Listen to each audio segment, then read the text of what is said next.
Hey everybody, welcome back to the Edge Report. Today I have an awesome guest in Leo Rayman. Leo, welcome. Doing. Thanks for having me. Real pleasure to be here and to be in touch with you again in person. It's been a while.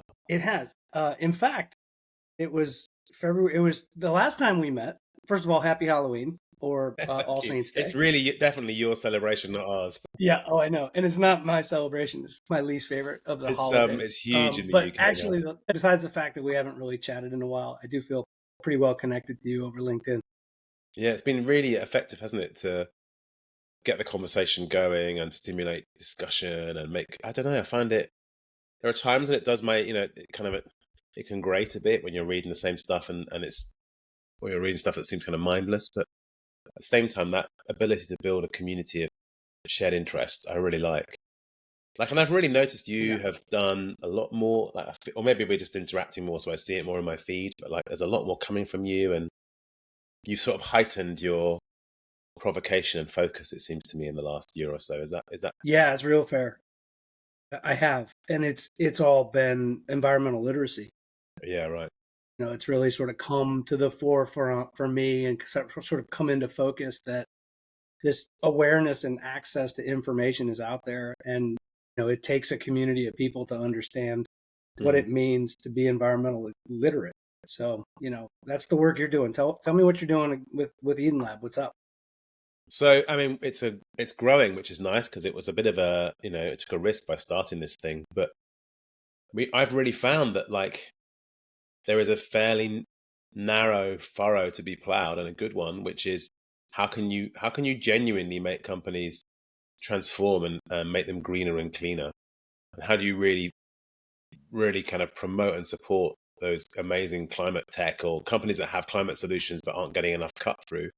Like there is a huge amount of work to be done on both sides, but what seems to work for us has been coming at it through the lens of like, let's think about this as not just horror and doom and let's go and hide and squirrel away and try and prep for what's coming, but actually, what if we were to try and take a more opportunity focused lens? How do we use a bit more carrot than stick to try and draw people towards something and kind of hope for some human ingenuity and try and see the best in people and in ourselves and just go for it. And that's my coping mechanism, or maybe my activism, is to play it out through the lens of business. And I found enough people in businesses, particularly, that are also of a like mind. And so it's getting easier, as in there are more and more people talking about it, but there's still an awful lot of uncertainty and confusion and the strong anchoring sort of habits.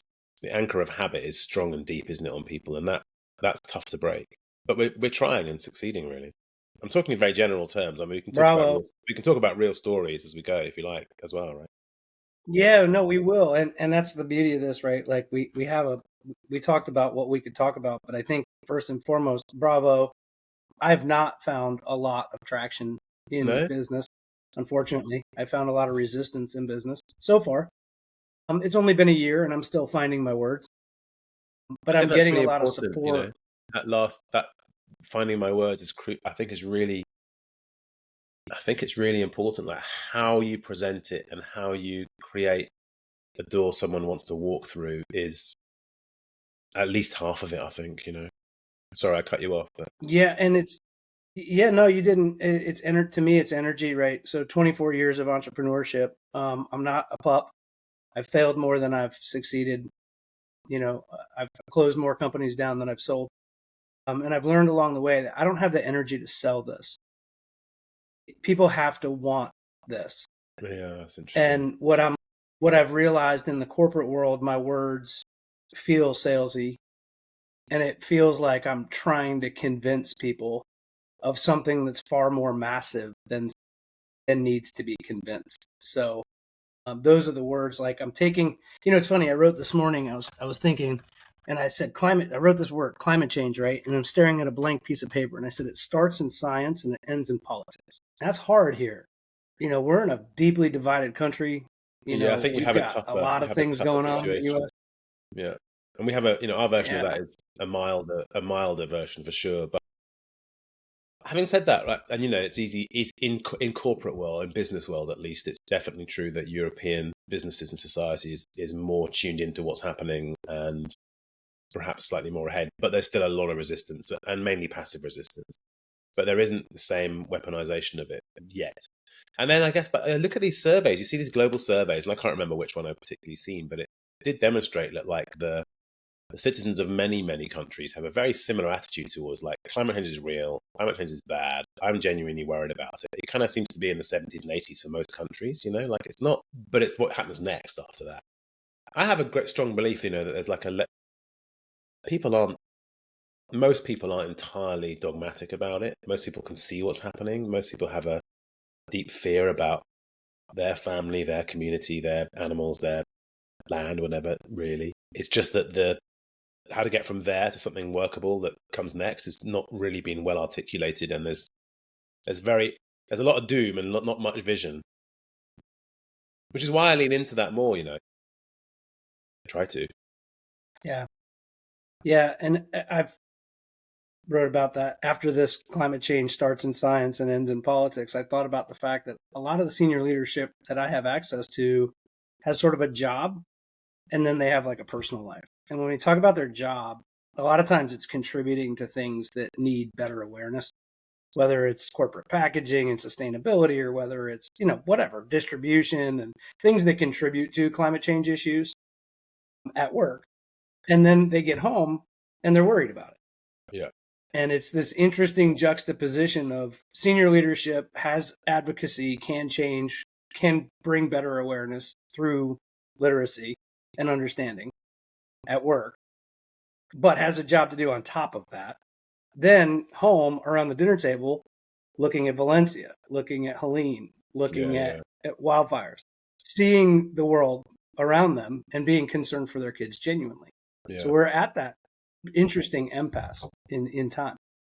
Probably if you look at things through a swathe of like a decade rather than this month or this quarter, maybe that split becomes easier in the sense that it will become more and more apparent. But we might be 10 years away, I think, but more and more apparent that at least in your corporate business daylight, work day life, but that the same forces are at play, and actually you haven't got a viable business, or you'll be struggling to keep it viable because just the dynamics will have shifted so significantly. I don't know how quickly that will happen. I mean, I'm usually calling things too early, so it'd be a while, but you never know, right?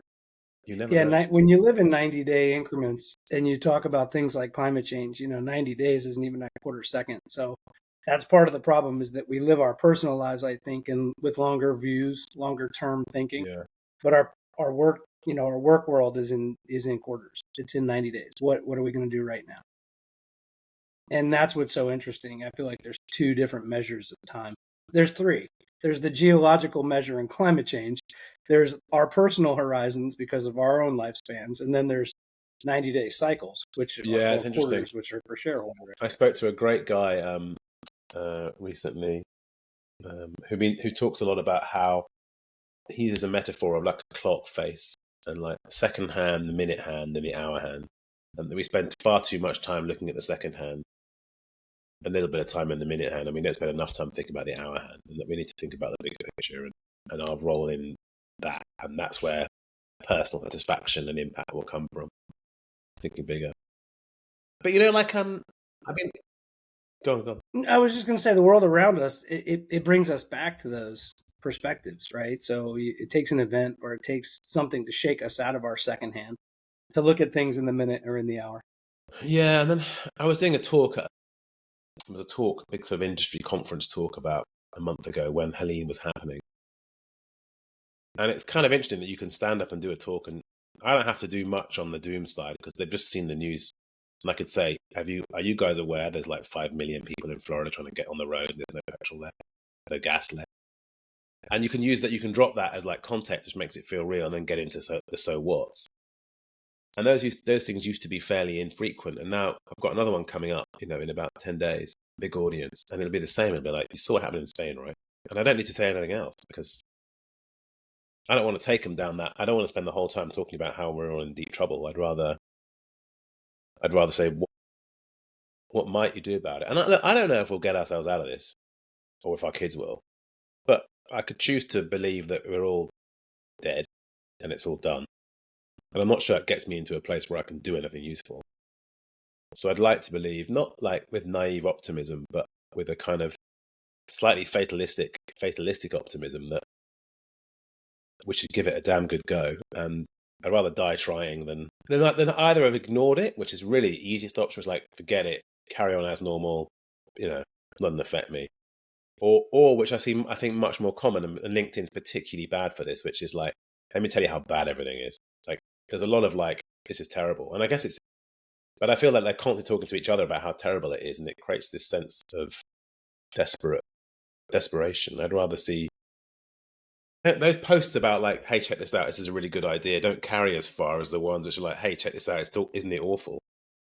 You want to get a hit on LinkedIn today, put that picture of those cars jammed up in Valencia's flood, and it'll go much further than your favorite new climate tech solution. Unfortunately. Oh, absolutely, because you have to get their attention, and that's what I found. Again, my struggle here is access to awareness. People are not particularly aware here. When you say here, like, tell me, do you mean like in your local geography? I know you're very focused on the local environment. No, in the U.S. I mean, right. Shit. Helene's 100 miles from here. I was in it. So, were you? I've seen the sort of stuff you've been showing on the maps and stuff. It's like, that's where our family property is there. So, I mean, that's my community. So, when I say I smelled it and I saw it, I mean, were you scared by it all? I was there. I rescued people.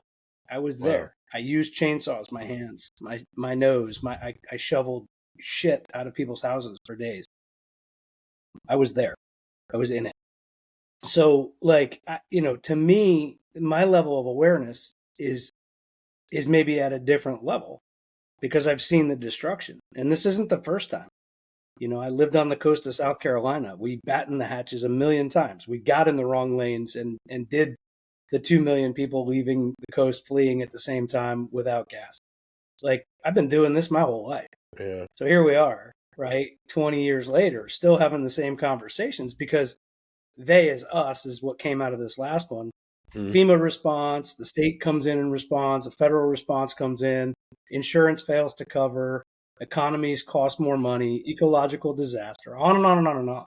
So to your point about doom and gloom, unfortunately here we have so much noise that we have to turn that volume up and we have to get people's attention because I feel like we build things the opposite of the way Europe builds them. We build things as ephemeral, even our buildings, right? We're not building stone structures.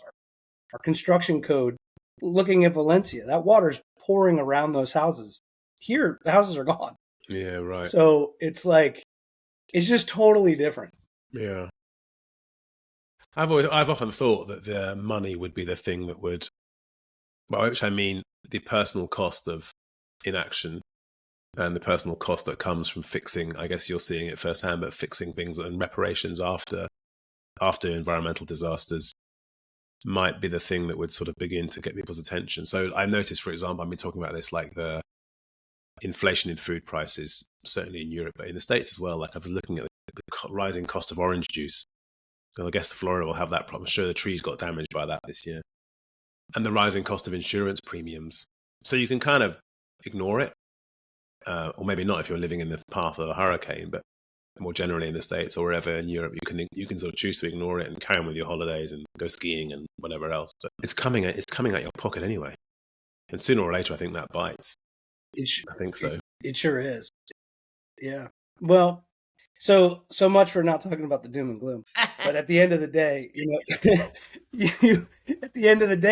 you have to get people's attention. And in a world of social media, pop culture, television, news, music, I mean, we're in election season, right? Next week, we decide the fate of our country at the highest level for the next 4 years, and we are a divided country, but we're also extremely united. Thankfully, my work takes me around the country, and one, there is a story and a narrative about how divided we are, but then two, what I see is very different. We are still very much a United States. So you just be amazed at the volume of noise that's around us. You can't go a minute without something that's already pulling you to one side or the other. Yeah. So the idea of climate change is we're just exhausted. exhausted. Just like send the troops in, get FEMA to respond. God, I hate those. I hate that for those people. Here's a check. I don't know what else to do, and they move on. Yeah, I suppose as opposed to like taking on the personal responsibility in some way or a community responsibility for it when you're not directly in the path of something. That's interesting. Yeah, it's Do so you think big. It's is it just so absolute? big. Even if the I don't know, this is I'm out of my depth talking about American politics. Though of course I do listen to it, but is it not possible that at some point, even if you're on the more climate denying right side of the spectrum, that the facts just can't be argued away? And let's say you are in power and you're trying to argue that these cyclones or whatever, or hurricanes are engineered by the government. I mean, that's difficult when you are the government, if you are the government. Yeah, I mean, I think to me, it's all about building resilient communities, and that's what I've really been hitting on hard the last year. Because who doesn't want that? Who doesn't want a resilient community? When you're at home, you want to provide for your immediate family, right? So you try to provide a resilient household, whether that be savings or food storage or whatever. I'm not talking about being a prepper. I'm talking about just having a resilient perspective. And when you take that and create a resilient community local, I feel like it will continue to grow. And I think then you that's start true. to realize Yeah. dependencies. Once you understand dependencies, you can start to talk about sustainability. There is this thing, this kind of way of thinking or a model of thinking that I've co-opted, I've stolen from the marketing world or the branding world, I guess. I don't know if you've ever seen it. It's like imagine three concentric circles, and the middle circle is small, and it says me in the middle of it, me. And then the next circle, slightly further out, it's called my world. And the final one, the third circle, is like the world. And it was used like in the old days of marketing and branding and stuff, because if you wanted to get to someone and get them to do something or get them to buy something or get them to change their behavior, you had to come through that. You had to make sure you were getting as close as possible to the middle of those concentric circles, right? You had to get to me and my world, not just talk about the world. You'd see it in like charity ads on telly that were trying on television, raise funds or whatever. They try and get to you, the you story. And it's the same with this. It's like, that's why community resilience is a good angle on it, which is like the world and macroeconomics and 1.5 degrees or whatever are quite hard to relate to. But you and me, and like you fixing something and shoveling shit out of houses in the wake of a storm, or me worrying about an elderly neighbor up the road because it's hot. That's the way it's manifests and the way to get to people. But so much of that world, the world of people who are doing great work and important work in trying to drive change, quite often, and particularly ones who've been doing sustainability for a long time, a lot longer than I have. I mean, I'm a newcomer, really. I don't know about you, Chris. You can remind me of your background and interests, but I was a newcomer. But they often come at it from like a kind of macroeconomic, societal change. Those things are all important, but like to most people, it's complete and utter nonsense, and they can't relate at all to it. And it's frankly on one level just the communications. It's been a communications failure so far, at least on that level. Yeah, and that's why literacy, right? To me, the words are so important. My background is not this. No, I remember. But I'm an outdoors guy. So, we about 10 years ago bought property in southwestern Virginia, which is very rural. And it's 140 acres.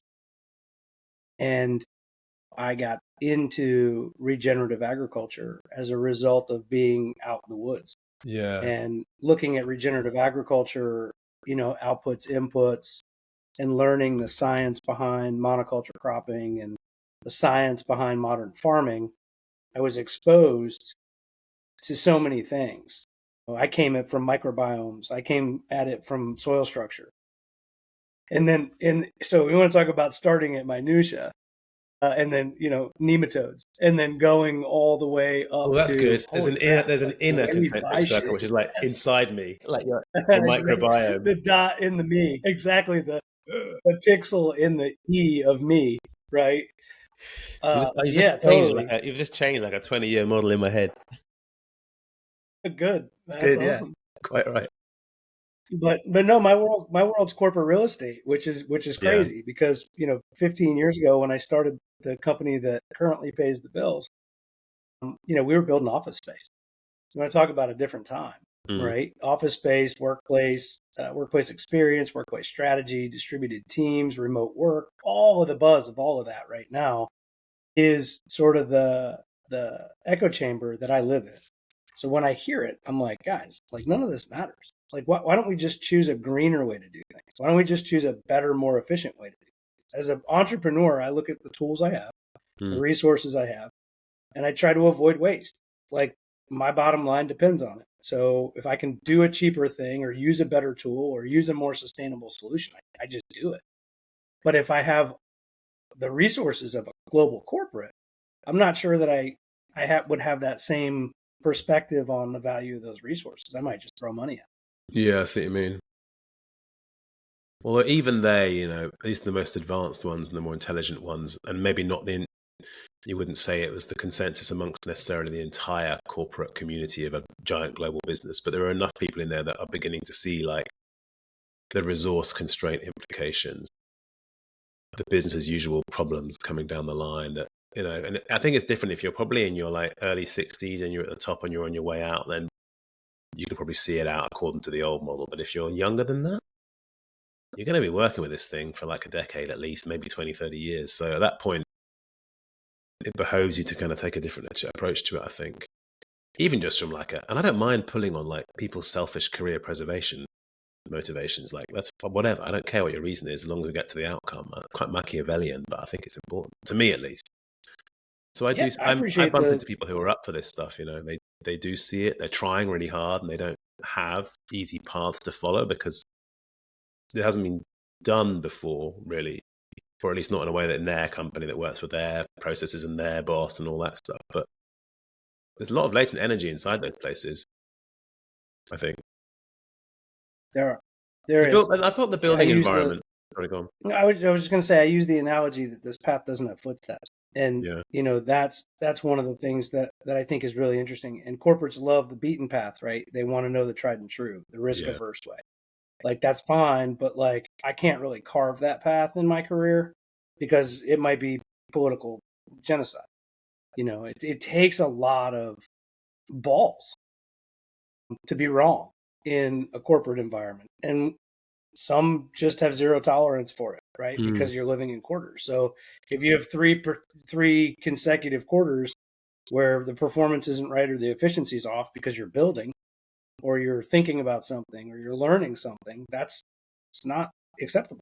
So like, how do you build and fly at the same time? I guess is the question. yeah. But there's like the old days. I say the old days. I'm talking like the '90s and the noughties. I don't know if you remember this. Like Google used to kind of go on and on and on about 70-20-10. Do you remember that 70-20-10? And it wasn't like the workforce can spend time on side projects. It was more like 70% of your investment of time and energy should go into stuff works. 20% is things you're kind of developing, and 10% is your experiments to try something new with an expectation that things will break, but it's kind of learning money. I don't know why you can't take that same model to this challenge and the new transformation challenge, which is okay. I mean, ideally, we would be boiling the ocean in one go, like really doing the whole thing, but that's kind of almost impossible. So I quite like that. I mean, that's partly why I called my company Eden Lab, which was like the idea that you'd have experiments and that you would generate positive data that would give you the confidence to do more stuff. And so pilots, and that's much less threatening than saying the whole thing's wrong and your whole way you've operated your career and everything else is wrong and all the decisions you're making are wrong. It's just very hard to handle that. Whereas, why don't we try this test, see what happens? Oh, look, it works. That's how I like to think about it. Like, we've just done some stuff, an example, I'd like to make it sound real, feel real. As you know, we're more about soccer than American football over in the UK, but there's an organisation called the Football Association. It's like the governing body for all of soccer in the UK, right? And they have lots and lots of grassroots clubs, right down to like tiny teams in villages that will come and play on a Sunday, right? And we've been working with them to think about how do you decarbonize grassroots football? How do you take some of the carbon out of the process? And there's for sure like mobility is a big challenge. So how they get to games is a real problem. We're working on that now. But the previous thing was like how do they heat up and light their pitches and their clubhouses? What are they doing? And so we were able to work with the FA, the Football Association, and a big energy provider, happens to be called E.ON over here, to offer those clubhouses solar batteries and heat pumps to replace the gas boilers that they tend to use. And it's a small total contribution, but the power of connecting something like that in sport is you're able to.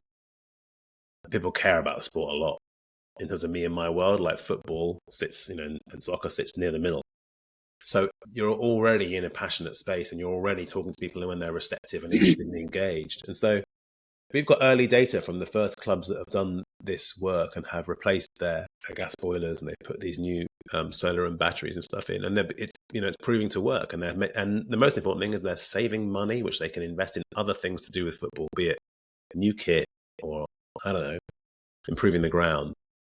So it has a massive benefit to them, and that becomes that little kernel of some positive numbers and the pilot scheme then allows us to be much more vocal and frankly more pushy with the next tier of clubs to get them to also jump in, and they will because they like to compete and copy. And that's a model. I think that's a good model for making change happen. But maybe it's obvious. I don't know. It is. You've got to. I've got to introduce you to Michael Grant at Metricus. If you don't know Michael and the work that they're doing, they're a London-based company. Oh, right. Charlotte Lang, Michael Grant. It's Metricus. Building information modeling, building information, building automatics, or building informatics. Yeah. IWMS is a big thing, and there's good and bad with it. Just like you have experienced along the way with, like carbon offsets, right? There are good players and there are bad players. Yeah. There are massive commitments, as you know, to sustainability around IWMS and building automation. Yeah. To make a massive capital improvement process before you receive the ROI in operating expenses. So, that's squarely in my wheelhouse. Yeah. From the last 20 years, 15 years. And yes, it does. It sort of, it makes it real, right? So it's like, no, the lights are on and it costs less, right? And it hits the bottom line. I call it rebalancing the balance sheet. There's value and benefit in there. And it's not just about the total kilowatt hour cost. Yeah. And that comes about, I think, Leo, from necessity being the mother of invention, right? We don't have endless supplies of fossil fuels. No. So we have to switch to renewables. It's just a matter of how and when we do that and where it becomes most important. So let's look at renewables and maybe, to your point, put it on the pitch. But I like and I read a great piece in Fortune about a month ago, and I'll send you the link after because it's quite fascinating. But it's the approach in the article was saying it's not just about renewable fossils running out at some indeterminate future point, and therefore we need renewable. It was more like renewables getting to be so cheap that it upends everything.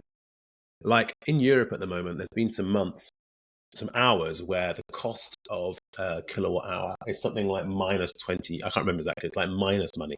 It's becoming so cheap. There's too much of it, and they can't fit it into the grid properly. What happens when the cost of electricity comes to nearly zero? Then you're building automation work, and I guess where the power comes, that suddenly changes that. It enables other things to happen.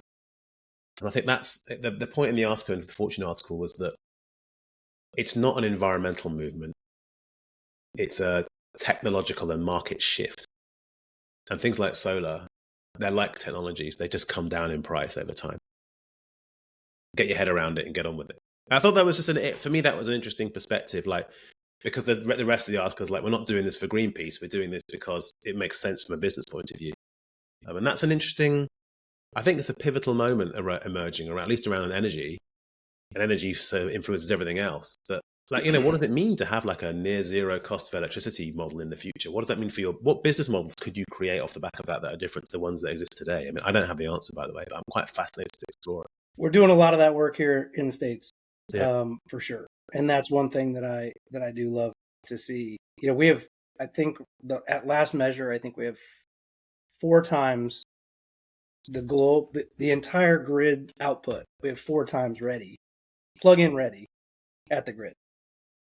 So we could turn off our traditional grid, in theory, right? Oversimplifying, and switch to renewables and have 4 times the output. And we're ready to do that. Yeah. So the problem now, obviously, is bureaucracies and governments and personal Yeah. interest and industry and all the things associated with the difficulty to make that change. But this is plug-in ready. The infrastructure bill has sparked so much innovation that we now have 4 times the output. So, That's amazing. everybody's talking about what powers AI and all these data centers. Like, Yeah. we have more than enough. We have an abundance. And that's coming, to your point, from the shift. And it's coming from the affordable kilowatt hour because we're incorporating renewables. That is one thing that I can say this country has done right in the last 15 years. Is we are ready for that. I wish I could And say the same. Our grid is super resilient. I wish I could say the same. Right.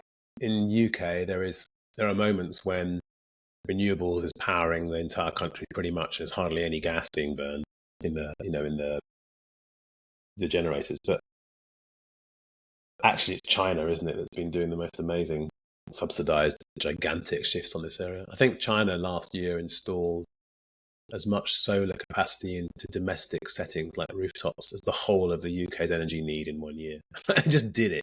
It's crazy. Meanwhile, we're having planning arguments. They call it planning over here, like planning arguments about who can do what where. But that's new government slightly changing it, actually. There is some shift going on for sure. Well, I watched some of that, some of the dependency, Europe's dependency on, Russian fuel at the start of Ukraine. That got my tail wagging into research a little bit. When your housing, your heating costs just went through the roof. What was that, 2 winters ago? Yeah. And that dependency right there is the opposite of resilience.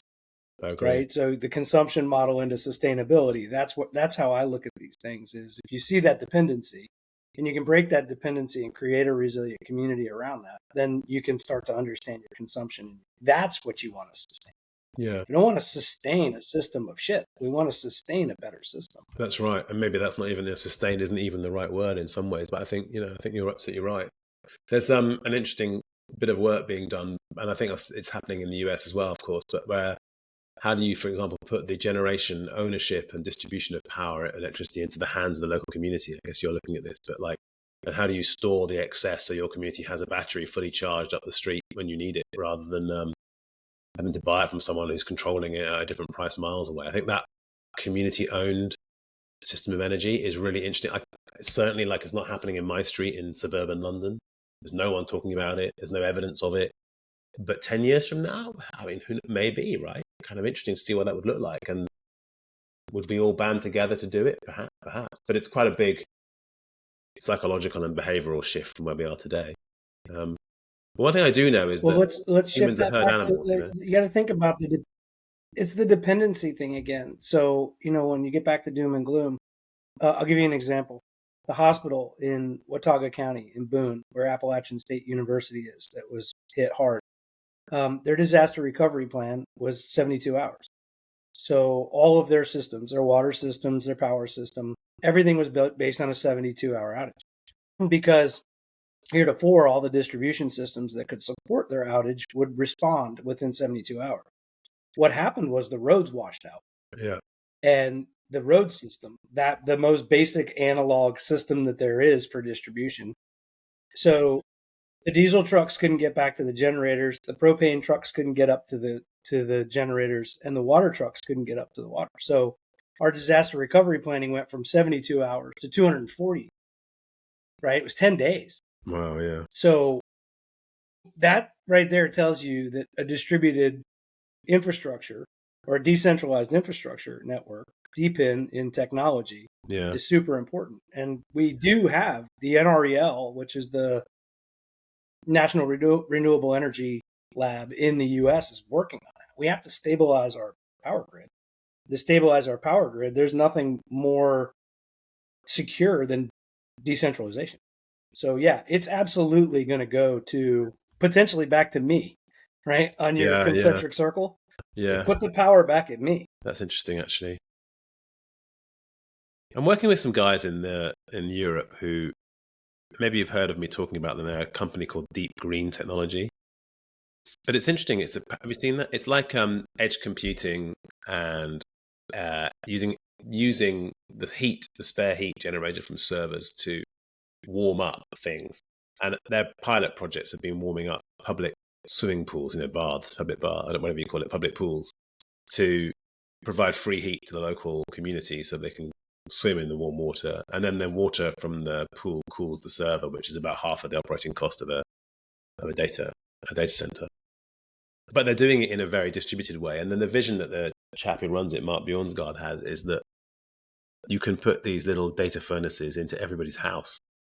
I think somewhere there's enough heat generated by all the data centers that are running to provide most of the heating needs for most of Europe. I think I read that, which seems kind of incredible. I think I heard it from HP.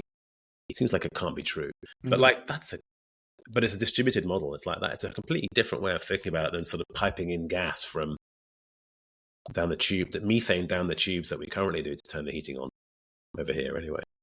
Like it's just a whole other world. It's interesting. Thermodynamics is, that byproduct. Have you heard of ecological economics? The concept of ecological economics. It's interesting. It takes high value energy, natural, renewable, and then it puts it through the economy, all of the global economy, all the things that we do. And then the byproduct is low value thermal energy. Right. So it's like low value thermal energy is always like the output after the economy, right? We take these high value resources, we run them through the economy, we get this low value thermal heat. Data centers is a good example of that because of the thermal envelope of just about any piece of technology. And that's changing because we're going to see better cooling mechanisms. Used to be fans, right? We'd see processors that would heat up. Yeah. Quantum computing is the opposite of that. So, capturing and revisiting that low value thermal energy into another product is essentially recycling. As long as we don't go back to the high value natural resource to then put it back through the economy, then it's a great capture and reuse. Yeah, that's right. I saw a great thing today actually talking of it, and it was from that guy Paul Polman, the guy who was at Unilever and was kind of well known. And have you ever read his stuff? There's just one quote. I didn't read the full piece, but it was, you have to realize that the economy is a subsidiary of nature, not the other way around. I quite like the idea of framing it through the lens of like economics and business. The economy is a subsidiary of nature as a company. And we've been thinking a lot about that recently. I was running a round table with a bunch of pretty smart sustainability officers who are frustrated but also kind of powerful in their new ways of thinking. And one of the comments from the person next to me, a lovely woman called Tracy Herald, was people spend a lot of time asking, like, what's the business case for sustainability, right? What it should be saying is, what's nature's case for business? If it's to flip it around. And it's such an interesting and simple little flip, isn't it? And that got me thinking about, like, so let's imagine nature was a company and it was going to try and make the case for having a business or businesses. What would the business model look like and how would it work? What would be the inputs and the outputs? And, I think there's new, fresh ways of approaching the world. And I think I haven't heard that conversation before. And I don't have the answers, by the way, but I'm sure as hell curious about where it takes you if you follow that stuff.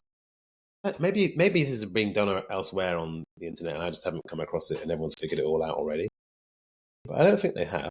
I just don't know how to. I'm not quite sure. I haven't seen it, but I'm here for that conversation. For sure. Yeah, man. But I think it's fascinating. Like, so you'd build your thing differently. You build a building differently. What's nature's case for the built environment, I guess, or what's nature's case for the right sort of building? How would it do it? Let's double click on that for a second, because I think I do have some of that answer. Yeah. When you look at colonies and look at a beehive and look at the culture inside of a beehive and look at the structure of a beehive and look at the purpose of a beehive outside of the hierarchy of the queen, you do have some pretty interesting colonies that you can look at. Ants are another one. Ant colonies, that's the notion of what I've been sort of doing with tiny giants, right? Yeah. It takes a collective effort. Colonies, they can't survive independently. They coexist. And, we've been down this path of division, but what we need to be is united. And that works well. And is that being writ large into, like, at one very base altitude, like the biomimetic design of buildings, but I guess at a much higher level, like living arrangements? I guess you see, like, I can't remember the name of these service blocks where everyone lives and has a lot more communal. You don't all need to have a washing machine for your laundry. You can have one or a couple in a sort of shared facility. That's more hive-like. And is that the kind of thing you're talking about? How it manifests? Yeah, for sure. They live, work, play in the same place, right? They go out and they do their job, but they come back. They communicate with the waggle, right? They tell each other where the high value pollen is, or whatever they're trying to do. And the extraction model for us, the byproduct is that they're producing honey, so that's profit.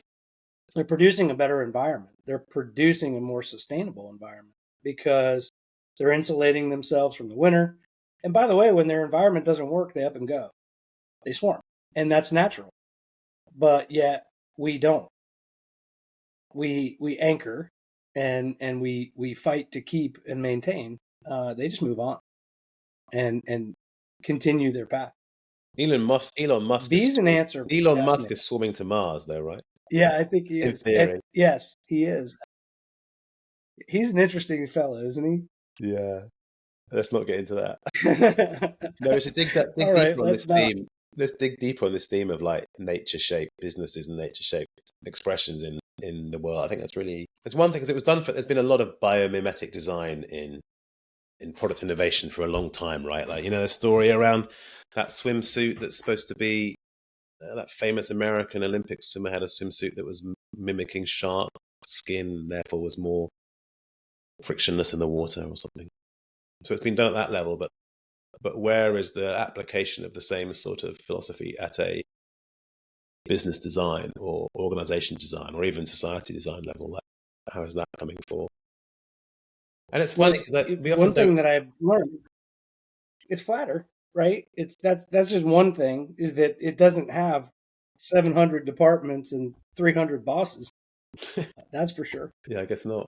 Anyways, for me, it's like these are open questions that I'm interested to understand. Like, I'll be honest, I don't currently have a project which is, we like your story about thinking about a nature and what's nature's case for business now, design me a new business model that can make us money and keep us a happy company.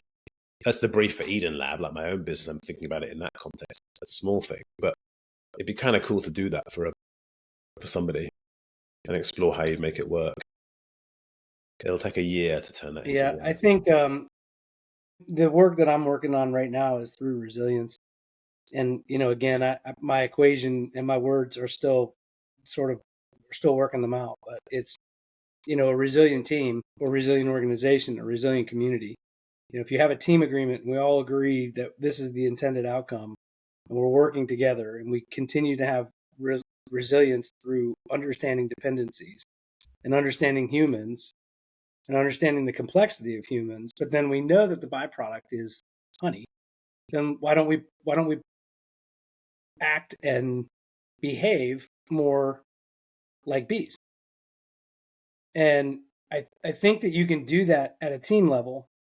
I don't know if it's scalable or multiplicative across an entire organization, because I think Or certain an entire economy. departments are going to struggle with that. Right. But at the startup level, that's absolutely how I advise.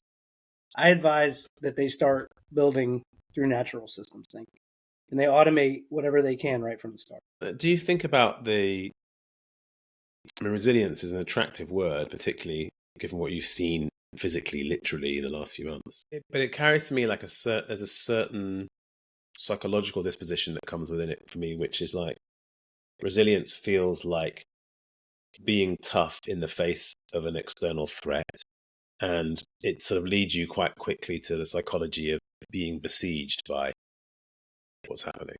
And maybe that's just reality and deal with it. But I do worry slightly about, or I don't know if that's worry is a strong word, but I guess I'm questioning that in human psychology, when we feel besieged, there are certain kinds of things that we then develop and do. But the inverse is interesting too. Like when you don't feel besieged, when you feel free and you feel able to kind of leap and jump, potentially your mind operates along different pathways and gets different conclusions. The reason I'm thinking about it is I met someone a couple of years ago, really super smart young woman who was very, very data literate, working as a data analyst, like a really hardcore, good data analyst. And she was telling me she wasn't really interested in trying to get into helping firms become the things they could be, or helping societies kind of become a kind of better version of themselves. She was interested in mitigation and adaptation. So to me, that was a resilience mindset. Like, I'm here to prepare us to deal with the horror that's coming.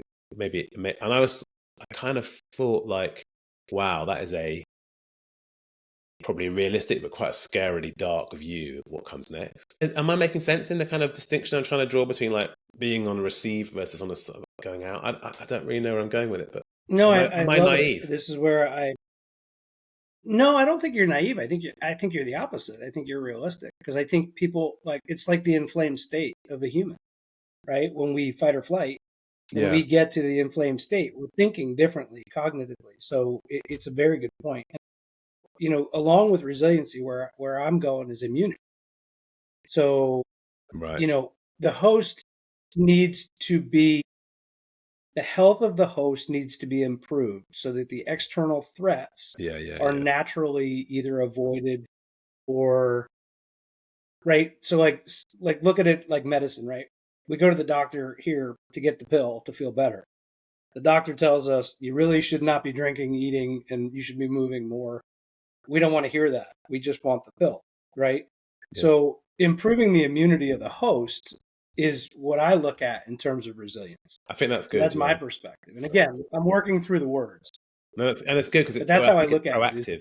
Immunity is also proactive. So there's like you can improve your immunity by all the things you talked about, and you take your ginger shot, and you don't just get a good night's sleep. I mean, I think I quite like the proactivity and the sense of can do about it. It probably comes down to like whether you go down more like I'm going to batten down the hatches and prepare myself for what's coming, or I'm going to try and proactively get ahead of it somehow. It's probably to do with context and personality, isn't it? Some people are one, some people are the other. It's easy to, Well, in natural systems thinking, Leo, it's like the soil structure and photosynthesis, right? If you can create and rewild, you can create and you plant in threes, you're building natural immunity. So, if you have the soil structure for it, if you have the right environment. So you're actually building in regenerative agriculture anyway, when you're doing things properly through agroforestry or whatever practices they are, not a monoculture, you're reducing your dependencies, you're reducing your inputs, and you're increasing resilience or immunity. And certain parts of a farm are supposed to die. You're supposed to have death and decay because that's what returns the value and the nutrition back to the soil, to the yeah, right. microbiome. So, that's the natural thinking again for me that happens when you look at the host, the greater system. Yeah, it's good. I love that. One of the things that most affected me since I last saw you was in February time. I can't believe it was this year. We went to visit a regenerative agriculture farm in the southwest of England. There's this town called Totnes that's known for that sort of stuff. In fact, it was a biodynamic regenerative agriculture setup. So the more kind of hippie end of, but fascinating to see and to really look at it and see the difference in the soil quality. Like I was looking at a photo that just today, and the difference was kind of remarkable, really.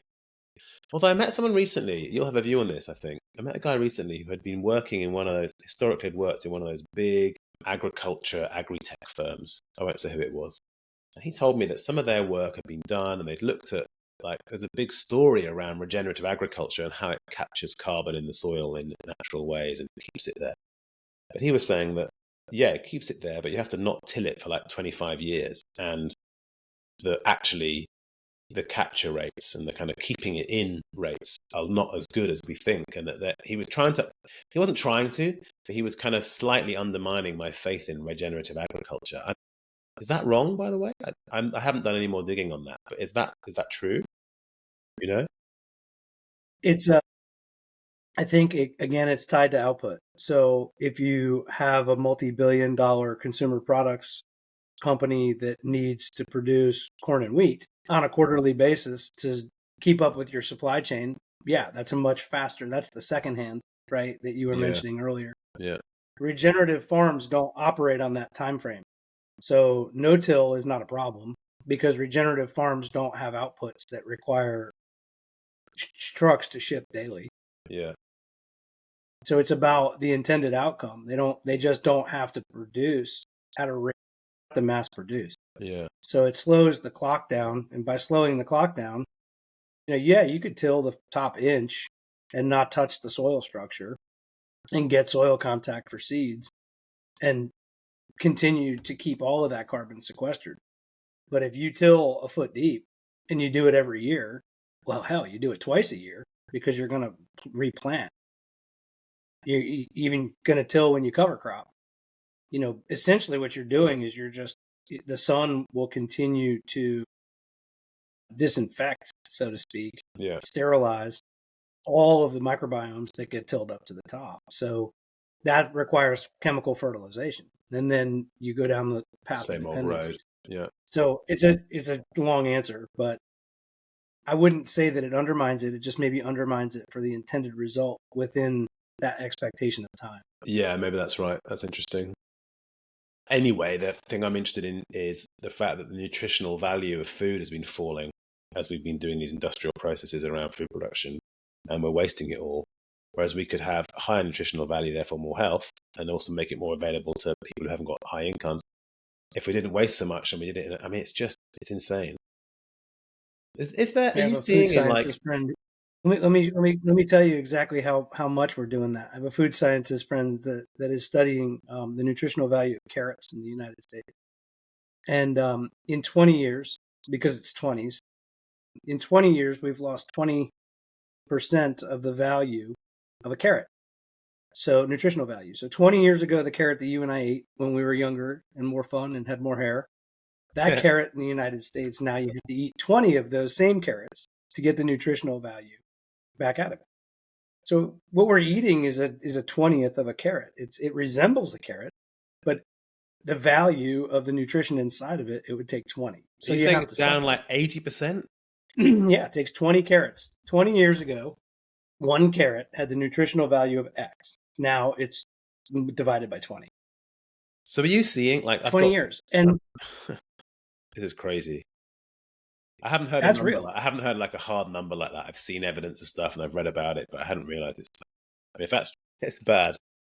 That's bad, We isn't it? have no idea what's happening with our food systems. Like that's a whole different, again, when I started with soil and soil structure, water quality, the amount of fresh water we have, looking at those natural resources and dependencies in agriculture, I sort of started at the end.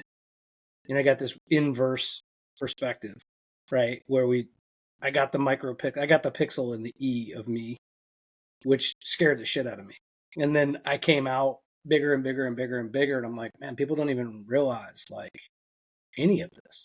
So to me, access and awareness and this notion of urgency is front of mind. Like, I'm with you. yeah, I mean, you what's have interesting to to me do is it that now. people haven't made the connection really between planetary health and personal health via food. So you and I have seen that, and we just talked about that in relation to these carrots. But like, I'm working with quite a few food companies, and they know it's the right thing to do. By the way, they know it needs to change. But it's not like there's a big consumer pull where people are saying, you know what, like because the climate is a problem, therefore my nutrition for my kids is a problem. But I think they will realize that within not too distant future. And then there's all hell to pay for the system that currently runs.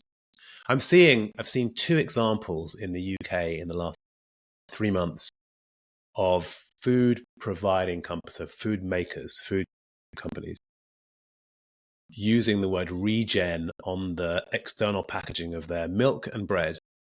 So it's the first time I've only seen it twice.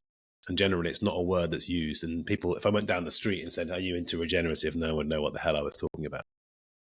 If I said to him, "Do you know the carrot nutrition story?" it might get a bit further.